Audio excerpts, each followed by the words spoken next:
Ya, pertama kami menyampaikan apresiasi dan terima kasih banyak kepada Bapak Presiden atas permintaan kami untuk audiens hari ini diterima dengan baik oleh Bapak Presiden untuk mengklarifikasi mengenai simpang siurnya informasi mengenai penerapan pelaksanaan Undang-Undang Nomor 2 Tahun 2021 tentang otonomi khusus di Provinsi Papua, dan di dalamnya adalah daerah otonomi baru khusus untuk di Provinsi Papua. Ada DOB Papua Selatan, Papua Pegunungan Tengah, dan Papua Tengah. Dan itu sudah perjuangan yang panjang. Papua Selatan sudah berjuang 20 tahun.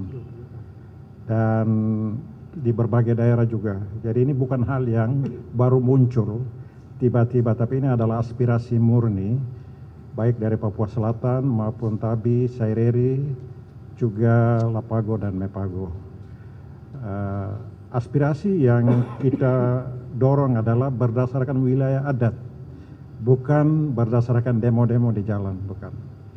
Jadi pada akhirnya masyarakat itu yang berharap bagaimana DOB ke depan, dan itu bisa menjadi harapan mereka untuk merubah percepatan kesejahteraan di Papua, tapi juga Papua Barat. Undang-undang Otsus itu mengikat kami semua, seluruh tanah Papua, satu undang-undang. Ada kepastian hukum, kepastian hak untuk bagaimana mengelola ruang-ruang yang dimiliki oleh masyarakat adat berdasarkan 7 wilayah adat di tanah Papua. Kita butuh itu kepastian. Karena itu kalau pemekaran itu masalah administrasi pemerintahan, tapi kepapuan itu diikat dengan undang-undang Otsus.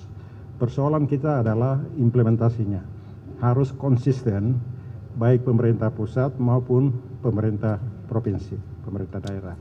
Di situ persoalannya sebenarnya. Jadi masyarakat Papua memang banyak melihat bahwa ini belum maksimal, karena itu evaluasi sudah dilakukan kemarin.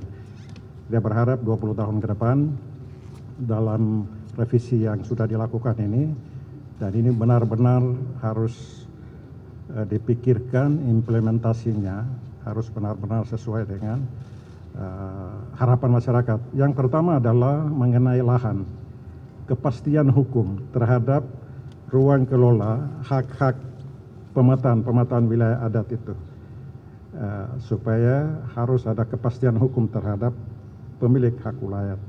Konflik Papua sebenarnya masalah lahan, karena itu perlu ada kepastian di sini, dan dia bisa menyelesaikan, mengurangi persoalan-persoalan di Papua.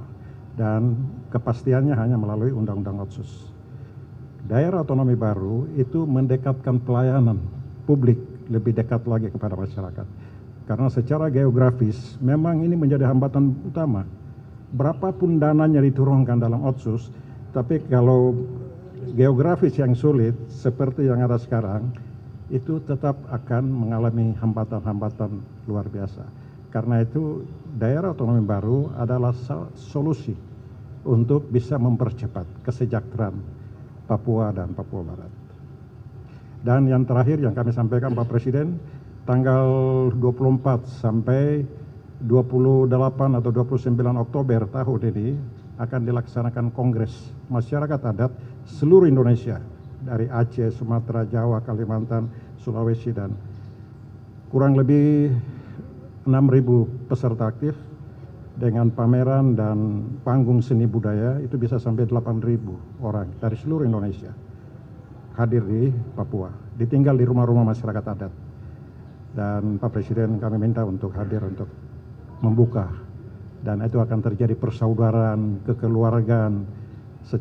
Jadi tidak ada perbedaan agama, suku, bangsa yang selama ini secara nasional itu terus diperbicarakan, tapi masyarakat adat itu sudah selesai, clear bahwa persaudaraan, kekeluargaan itu menjadi utama untuk Indonesia yang kita harapkan ke depan.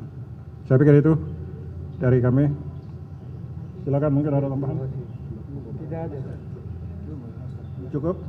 Oke, terima kasih. Bapak tambahkan ini dari MRP. Ya, yang ada di samping saya adalah Majelis Rakyat Papua dari Provinsi Papua dan Provinsi Papua Barat.